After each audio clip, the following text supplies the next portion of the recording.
네, 이번 시간에는 일본의 교육 제도와 민주시민교육 두 번째 시간입니다. 이제 유아 교육을 저희가 전 시간에 알아봤고요. 이번 시간에는 사회, 또 문화, 여행 관련된 조금은 좀 가벼운 주제로 함께 하도록 하겠습니다. 자, 먼저 개요입니다.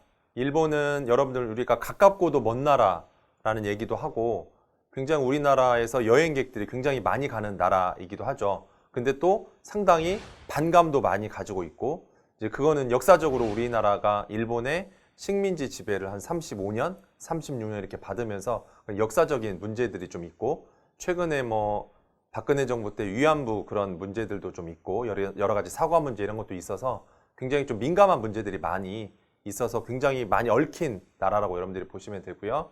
언어는 일본어, 면적은 한반도 1.7배, 그러니까 우리나라보다도 훨씬 이제 면적은 많은 면적을 가지고 있고 인구도 보시면 1억이 넘어요. 그러니까 우리나라는 지금 5천만 정도 되고 북한하고 통일이 돼도 이제 1억이 안 되죠. 북한이 지금 뭐 한 2,500에서 3,000 정도 된다고 하니까 그러니까 인구도 굉장히 여러분들 인구가 많고 적음이 굉장히 차이가 있어요. 인구가 많다는 거는 그만큼 그 나라의 어떤 저력이나 생산 능력 이런 것들도 높다는 것들을 의미하기 때문에 인구가 단순히 뭐 북유럽 선진국가들도 인구가 굉장히 적잖아요. 소국이잖아요.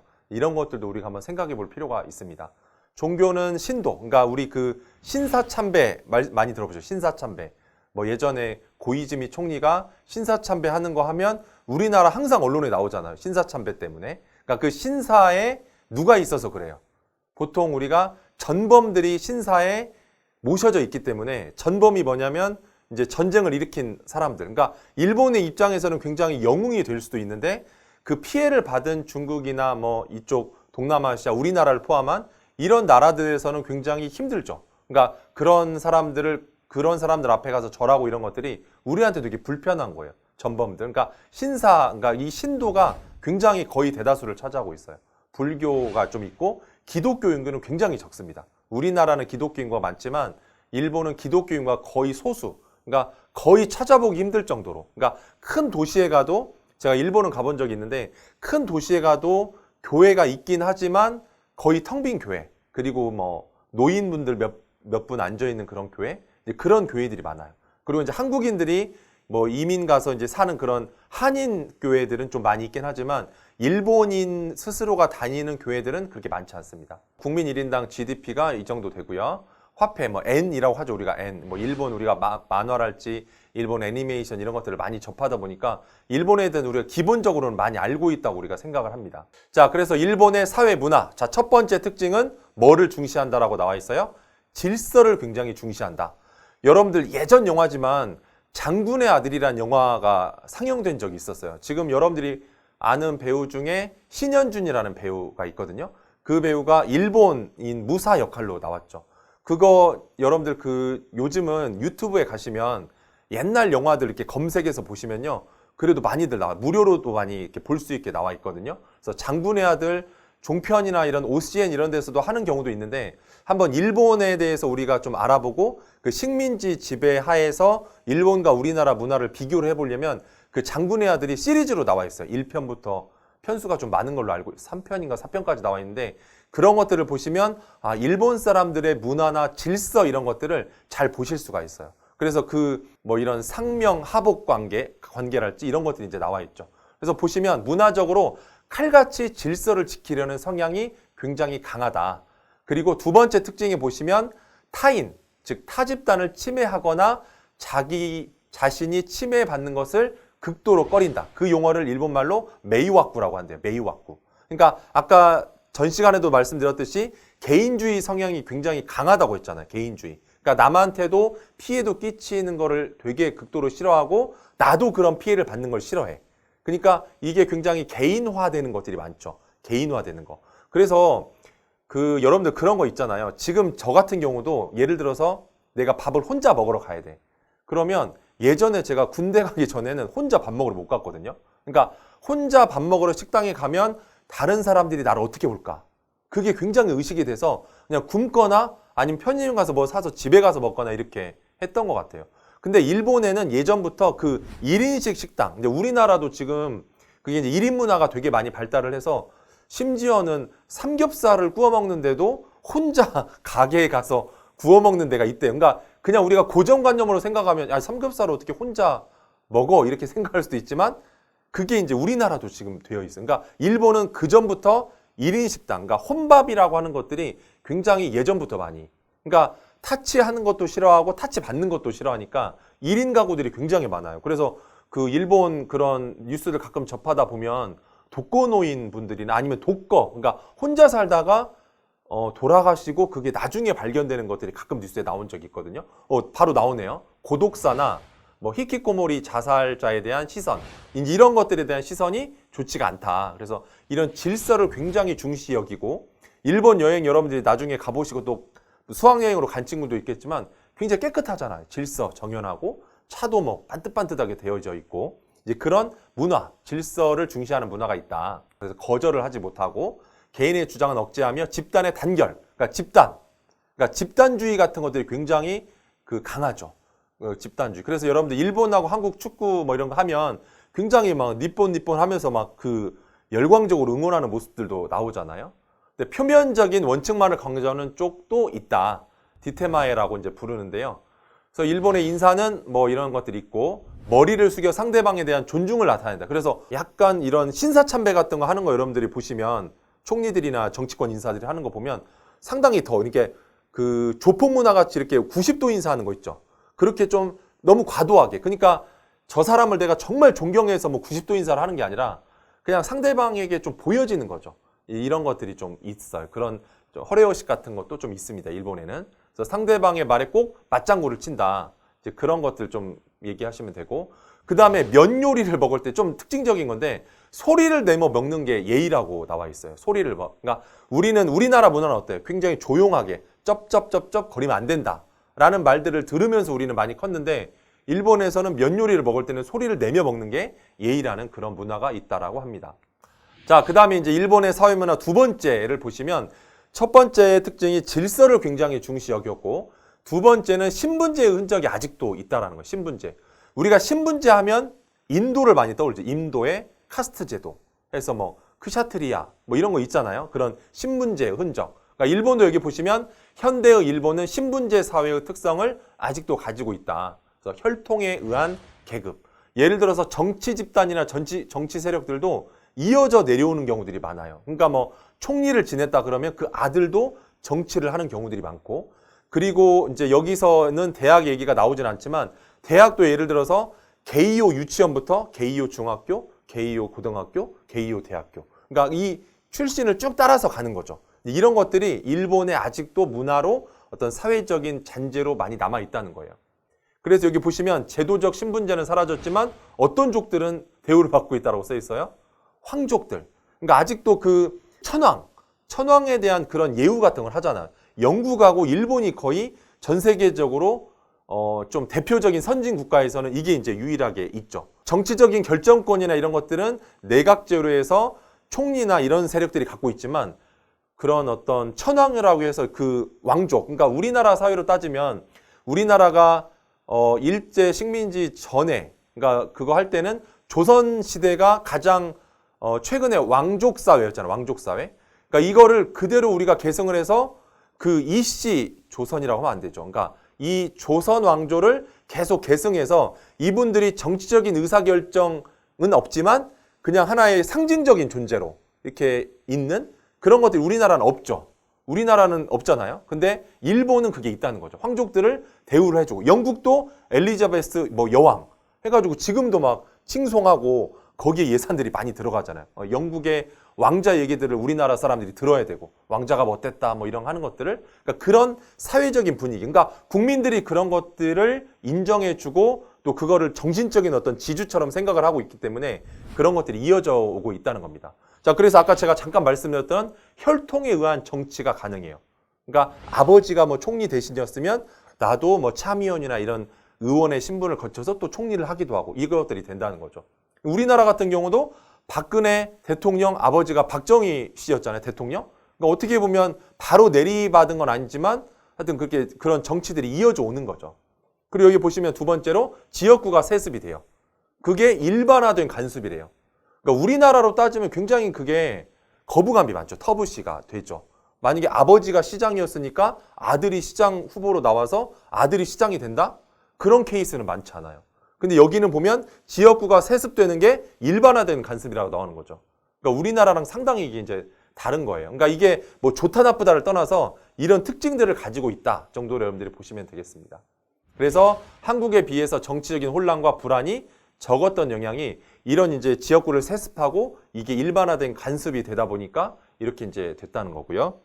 그리고 이제 불안이 적었던 거는 우리나라는 국회의원들을 이제 해서 대통령 중심제 국가인데 일본은 내각제거든요. 그러니까 예를 들어서 자민당이 다수 의석을 차지하면 자민당의 총재, 대표가 그냥 총리를 하는 거예요. 그러니까 우리나라로 말하면 대통령을 하는 거죠. 근데 우리나라는 지금 그게 아니죠. 국회의원 선거는 따로 하고 대통령 선거를 따로 하잖아요. 근데 일본은 그렇게는 하지 않아요.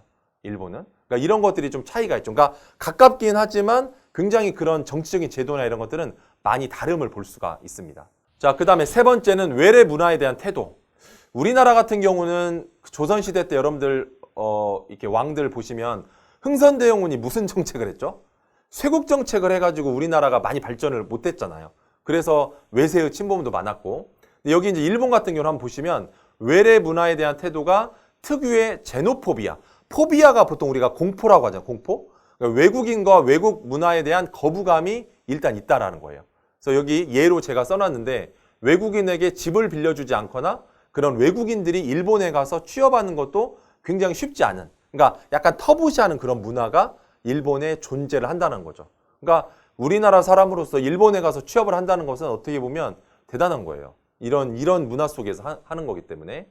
근데 또 아래 보시면 좋은 것 따오기라고 해서 이코토리라는 말이 또 있어요. 외래 문화의 장점을 따서 흡수하는 방식. 이런 것도, 이런 문화도 존재를 한다. 그러니까 이게 지금 보면 공존을 한다는 거죠. 외국 문화에 대해서 거부하는 문화도 있고 이거를 흡수하는 방식도 있고. 예를 들어 한류 같은 게 일본에서도 있었잖아요. 그러니까 예를 들어서 배용준이 연사마라오에서 뜰 수 있었던 것은 우리나라 드라마가 일본에 가서 방영이 됐고 그게 선풍적인 인기를 끌면서 일본인 관광객들이 우리나라에 와서 그 드라마 촬영 장소나 이런 것들을 해서 굉장히 많은 그 한류가 있었잖아요. 이제 그런 것도 있고 굉장히 우리나라 문화에 대해서 반대하는 사람들도 굉장히 있다라는 거. 그러니까 그런 것들이 굉장히 공존하는데 제가 여기 써놨듯이 2000년 이후에는 거부감이 예전보다는 많이 사라졌다. 뭐 그래서 이제 그런 게 가요나 드라마나 이런 문화적인 예능이나 문화적인 영향력들이 이게 자연스럽게 들어가면서 이런 것들이 이제 조금씩 사라지기 시작하는 것들을 여러분들이 보실 수가 있습니다. 자, 의복. 그래서 개성적인 본인들만의 의복 문화가 있다. 그래서 전통 의상은 여러분들도 많이 보셨겠지만 일본 가면 기모노 같은 거 주잖아요. 그래서 그런 것들을 좀 입기도 하고 졸업식 때는 뭐 학기말하는 것들 입기도 한다. 그래서 한국보다는 소속감을 강조하는 무슨 문화가 발달되어 있다고 써 있어요? 유니폼 문화가 되게 많이 발달이 되어 있어요. 유니폼. 그러니까 우리나라 같은 경우도 유니폼, 뭐 교복 이런 것들이 좀 있는데 여기서 우리가 조금 생각해 볼 게 있어요. 그러니까 우리가 교복 문화, 지금 선생님 같은 경우도 중학교 때 지금 여러분들은 두발 자유화 시대에서 아마 살았을 거예요. 그러니까 두발을 자유롭게 머리도 기르고 이렇게 했었는데 저희 때는 중학교 올라갈 때 뭐 3cm, 그러니까 소위 말하는 스포츠 머리를 했어야 되거든요. 근데 제가 그 기억이 있어요. 이제 유니폼 문화가 나왔으니까 한번. 그러니까 우리가 이 개성이라고 하는 게 굉장히 중요하거든요. 근데 그때 당시에는 머리를 이렇게 깎아야 되니까 그 느낌 아마 여러분들이 아실 수 있을지 모르겠어요. 그 싹둑싹둑 하면서 이 많은 머리들이 잘려나가는 그런 느낌. 그러니까 왜 내가 중학교를 가기 위해서 머리를 이렇게 내가 다 잘라야 되지? 그러니까 제가 이렇게 감정이 풍부한 사람이 아닌데도 눈물이 나더라고요, 눈물이. 그러니까 왜 내가 이렇게 머리를 다 그러니까 똑같이. 그러니까 중학교 가니까 초등학교 때는 교복을 안 입었는데 중학교 가니까 머리도 스포츠 머리고 교복도 입으니까 다 그 애들인 것 같은 거예요. 그러니까 이런 데서 무슨 창의성이 나오겠어요. 그러니까 똑같은 옷을 입혀서 그러니까 이 개성을 다 없애는 거죠. 그걸 우리나라 교육을 되게 비판할 때 되게 개성 있는 아이들을 일반적인 아이들도 그냥 만들어버린다. 두발을 통제하고 그다음에 이 옷을 자유롭게 입지 못하게 하고 이렇게 되면서 그래서 지금은 보니까 어떤 학교들은 그 교복도 이렇게 후드티처럼 해가지고 조금 자유롭게 입는 학교들도 좀 생기고 좀 다양하게 고를 수 있게 이렇게 좀 변형이 되긴 하더라고요. 그래서 이 유니폼 문화가 이 소속감을 강조하는 데는 되게 좋기도 하지만 이 창의적인 생각이나 이런 것들을 하기에는 굉장히 저해되는 요소들이 될 수도 있어요. 그래서 그런 것들 우리가 좀 생각해 볼 필요가 있습니다. 자, 음식, 숟가락을 잘 쓰지 않는다. 전반적으로 한국 예절과 큰 차이를 보이지 않는다. 그래서 음식을 먹으면서 말하면 안 되고 음식물을 흘려서는 안 된다. 뭐 이런 문화들은 좀 우리나라랑 비슷하다라고 보시면 됩니다. 그 음식 같은 경우에 우리나라도 지금 이제 많이 소식화 되어 가긴 하는데 일본이 굉장히 소식을 하죠. 소식을 하니까 장수하죠. 그러니까 장수마을이 생기고 굉장히 오래 건강하게 사시는 분들이 많은 이유가 소식을 하기 때문에 그렇대요. 소식. 우리나라도 지금 뭐 예전 먹방 같은 거에서 막 그런 것도 방송도 되기도 하면서 지금 전반적으로 보면 많이들 안 먹거든요. 소식하는 것들이 우리나라도 좀 이렇게 바뀌고 있는 것 같긴 해요. 그래서 대체로 담백한 재료, 고유의 맛을 선호하므로 음식 재료 자체의 형태와 맛을 알려서 조리하며 조미료, 향신료를 진하게 쓰지 않는다. 그러니까 저 체구를 보시면 아시겠지만 많이 먹게 생겼잖아요. 그러니까 일본 여행 제가 몇 번 가봤는데 항상 좀 배고파요. 그러니까 그 주는 양만 먹으면 그냥 배고파. 그러니까 뭐 초밥이나 이런 것도 굉장히 적게 나오고 뷔페라기보다는 뭐 그냥 딱 1인식으로 혼자 먹을 수 있게 나오기 때문에 이제 한국에서 막 대식가들은 일본 여행 가면 좀 많이 힘들지 않을까 그런 생각도 해보게 됩니다. 자, 그 다음에 성고정관념과 양성평등 문화예요. 성고정관념이 굉장히 강한 나라는 것은 남성이 해야 될 일과 여성이 해야 될 일이 나눠져 있다라는 거죠. 그러니까 남성은 이건 해서는 안 되고 여성은 이건 해서는 안 된다. 이런 것들이 성고정관념이 굉장히 강한 나라라고 여러분들이 보시면 돼요. 그래서 남성과 여성이 사용하는 언어가 구별되는 그런 경향이 있다라는 내용도 나오고요.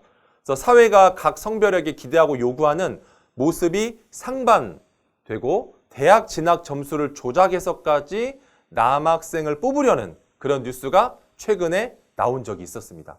여기 지금 제가 화면에도 보여드린 것처럼 JTBC에서 이게 나온 내용이에요.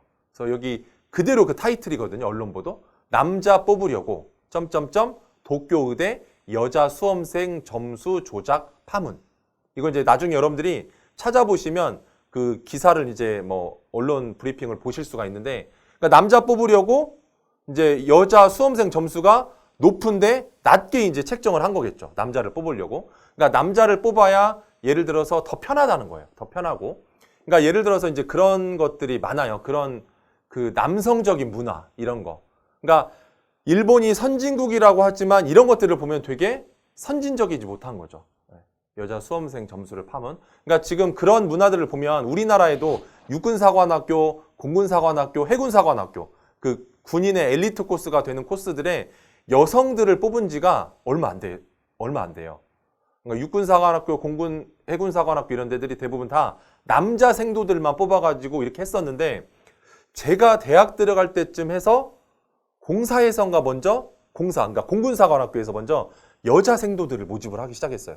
지금 저희 또래들이 뭐 중령 정도 이렇게 해가지고 공군 조종사로 이렇게 활약하는 것들이 가끔씩 언론 보도에 나오거든요. 그러니까 조종사 하면 남성, 힘든 직업이니까 뭐 하늘을 때 그 기압을 견뎌내야 되니까. 근데 그것이 지금 그 깨트리고 여성들이 이제 조종사, 전투기 조종사를 하는 시대가 이제 온 거죠. 근데 그런 거에 비쳤을 때는 되게 후진적인 모습이에요. 근데 그런 모습들이 이제 드러나고 있다. 여기서도 우리나라랑 약간 비교를 해보면요. 우리나라도 이 남자, 여자 이 문제는 아니지만 약간 그 고등학교를 등급화해가지고 이제 일부 대학에서 그렇게 선발하는 개연성 있는 학교들이 좀 있어요. 내신 등급에서 만약에 특목고나 자사고 이런 학생들이 등급은 좀 낮지만 일반 고등학교 학생들 1등급보다 더 나은 학생들이 여기서 더 낫다는 것은 공부에 있어서 낫다는 거예요. 인성이 좋다는 게 아니라. 그런 경우에 조금 학교에서 내부적으로 이 논의를 거치고 입학사정관 제도를 교모하게 이용해가지고 특목고 애들을 자사고 애들 등급 낮은 학생들을 뽑는 거죠. 뽑아서 합격을 시키는 거예요. 그러니까 일반 계고 학생들은 이제 약간 피해를 보는 거죠. 어떻게 보면. 그 공정한 경쟁이 안 되는 거죠.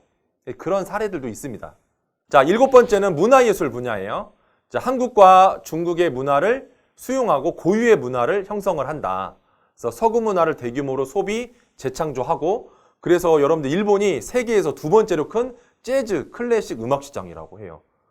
우리가 잘 모르죠. 그런 부분들은. 재즈나 클래식을 일본 사람들이 큰 시장이라고 하는 것은 거기에 대한 소비가 많다는 거죠.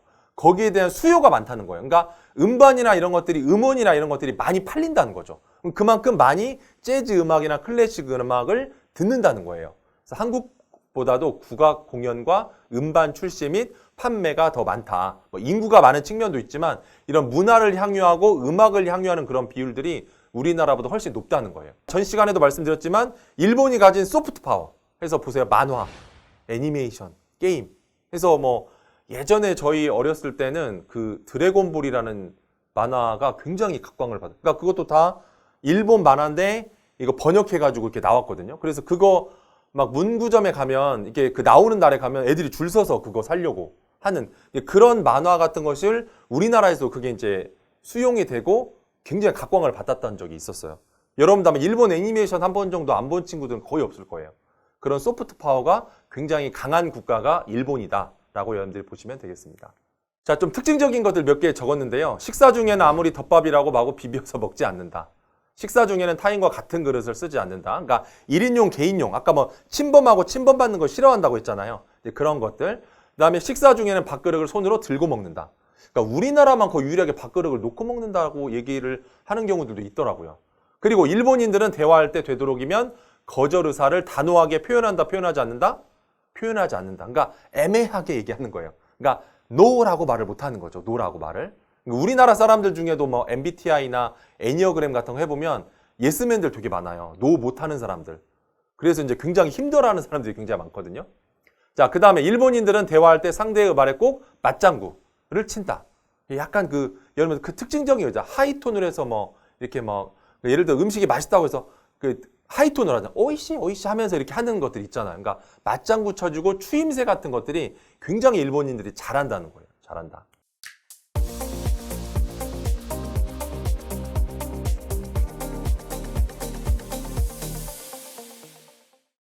자, 그 다음에 이제 여행 관련된 얘기를 좀 하려고 제가 몇 가지 가져왔는데요. 이거는 제가 이제 여러분들한테 여행들을 많이 다니시라고 한번 가져와 본 거예요. 관광 명소. 그러니까 일본도 되게 갈 데가 많긴 해요. 도쿄타워, 파리의 에펠탑을 모방해 만들어진 방송용 수신탑으로 현재는 도쿄의 상징적인 건물로 되어 있대요. 그래서 여기도 한번 가봐야 되고, 지브리 미술관이라고 해서 애니메이션 거장 미야자키 하야오 감독이 디자인한 미술관이다 해서 이 미술관도 나와 있고요. 그 다음에 신주쿠 거리, 뭐 신주쿠역 이런 거 많이 들어보셨을 거예요. 이런 중심으로 이루어진 번화가로 대체로 역 동쪽은 유흥가고 서쪽은 업무지구다. 그러니까 이 화려한 이 네온 사인이 있는 이런 신주쿠 거리를 걸어본다. 뭐 이런 것들 나와 있고요. 센소지라고 해서 시타마치 지역의 민간 신앙 중심지로서 서기 628년 어부 형제가 강에서 관음상을 주어 안치한 것이 이 절에 시작이 됐다. 그러니까 신사들이 많아요. 신사. 그러니까 불교도 있지만 신사들이 많기 때문에 이런 것들도 이제 역사적인 유물 또 어떤 그 절로 보시면 되겠습니다. 오사카도 들어보셨어요. 뭐 도쿄, 오사카 저쪽 남쪽으로 하면 가고시마도 있고, 이거는 1583년 도요토미 히데요시, 우리나라 사람 중에 도요토미 히데요시 모르는 사람 없을 거예요. 이 사람이 짓기 시작해서 1620년 도쿠가와 이에야스, 이 사람도 많이 들어봤죠. 이 사람이 재건축한 벚꽃 관광과 각종 축제의 중심지로 이 오사카성, 우리나라 사람들이 아마 일본으로 오사카로 여행 가면 여기를 당연히 가보겠죠. 오사카성.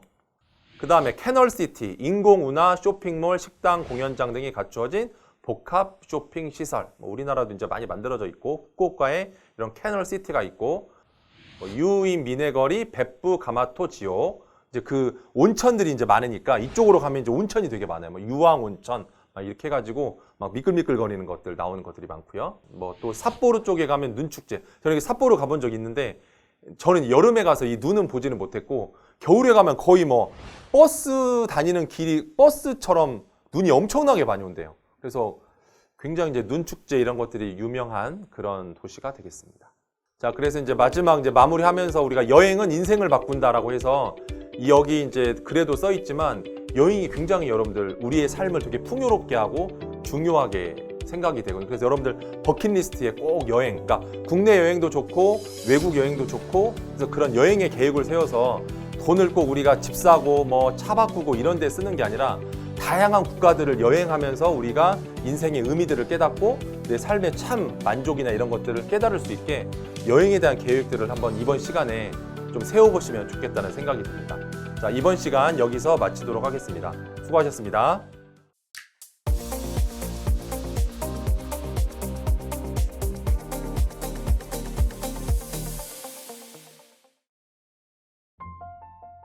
뭐 이런 상명 하복 관계랄지 이런 것들이 이제 나와 있죠. 그래서 보시면 문화적으로 칼같이 질서를 지키려는 성향이 굉장히 강하다. 뭐 또 삿포로 쪽에 가면 눈축제. 저는 삿포로 가본 적이 있는데 저는 여름에 가서 이 눈은 보지는 못했고 겨울에 가면 거의 뭐 버스 다니는 길이 버스처럼 눈이 엄청나게 많이 온대요.